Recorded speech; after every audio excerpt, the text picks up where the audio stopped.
Salam sukacita bagimu, para saudara dan saudariku yang terkasih. Salam jumpa kembali dalam Renungan Harian Katolik.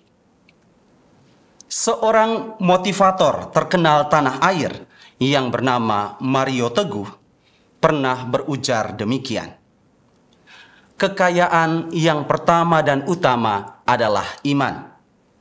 Kekayaan yang kedua adalah kesetiaan untuk hidup dalam iman. Kekayaan yang ketiga adalah memberdayakan iman bagi kebaikan sesama dan alam. Menurut pendapat saya, ujaran ini amat menarik untuk direnungkan karena bicara soal kekayaan yang selama ini selalu kita kejar.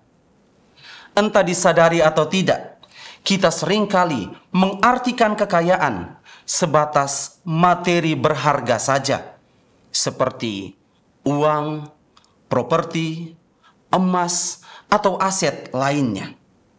Padahal kekayaan itu memiliki makna yang luas dan salah satunya dinyatakan oleh Mario Teguh tadi, yakni iman.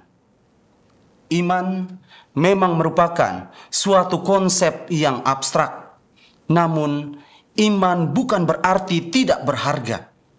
Memiliki iman akan membuat kita menjadi kaya karena kita memiliki dan memprioritaskan Allah di atas segalanya.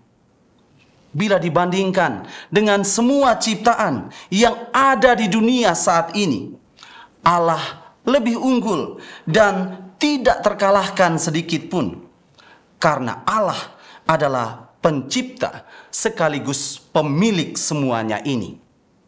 Maka dengan setia mengimani Allah, kita sebenarnya telah menjadi kaya.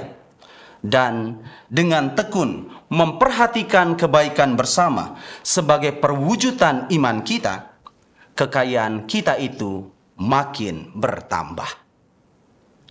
Saudara dan saudariku yang terkasih, saking pentingnya iman bagi manusia, kita bisa mendengar dari pewartaan Injil hari ini yang diambil dari Injil Yohanes bab 6 ayat 44 sampai dengan ayat 51 bahwa Allah pun berjuang untuk menumbuh kembangkan iman dalam diri manusia.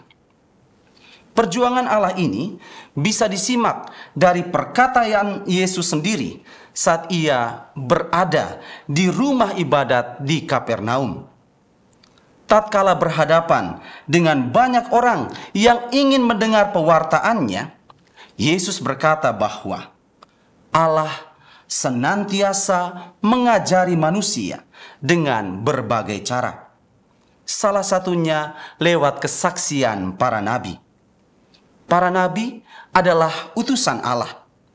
Mereka selalu hadir di setiap masa untuk mengulangi pengajaran Allah sendiri agar manusia sungguh memahaminya.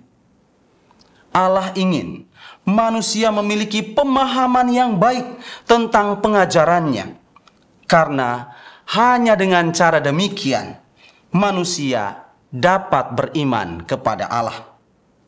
Iman yang matang akan mengantar manusia kepada persatuan abadi dengan Allah. Dan pada saat demikian, boleh dikata bahwa manusia telah menjadi amat kaya karena ia telah memiliki sekaligus dimiliki oleh Allah, Sang Penguasa segalanya.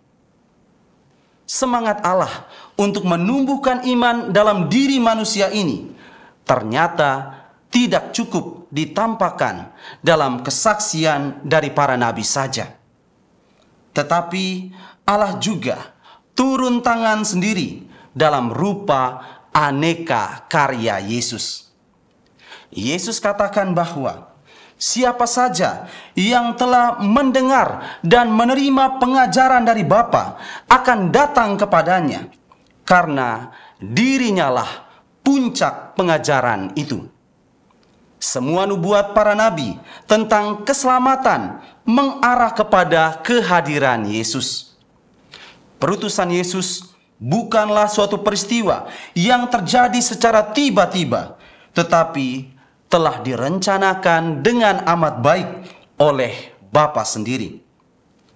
Maka Yesus katakan pula bahwa tidak ada seorang pun yang bisa datang kepadanya jikalau Bapa tidak terlebih dahulu menarik dirinya. Artinya, Bapa telah bersusah payah sejak dahulu kala untuk menanam benih iman dalam diri manusia. Dan Yesus hadir untuk meneruskan sekaligus mengokohkan agar iman itu tidak mati. Yesus ingin menjamin agar manusia tetap kaya akan iman. Sehingga cara yang ditempuh oleh Yesus adalah menjadikan dirinya sebagai roti hidup. Dengan menyantap roti hidup, hidup kekal menjadi suatu kepastian dan iman akan Allah sulit untuk digoyahkan. Oleh karena itu, para saudara dan saudariku yang terkasih, jangan pernah gadaikan iman kita akan Allah untuk sesuatu yang sifatnya fana. Allah telah berkata bahwa siapapun yang mengimaninya akan memperoleh hidup yang kekal. Maka jangan begitu mudah meninggalkan Allah dan terpikat akan kenikmatan duniawi yang mudah hilang di saat kita akan mati. Dewasa ini banyak bertebaran paham-paham yang mau menjebak kita untuk meragukan kehadiran Allah. Berhati-hatilah menghadapi paham-paham ini, karena sekali saja kita lengah menjaga iman, kita akan terpuruk dalam jurang kesesatan. Tuhan memberkati kita sekalian.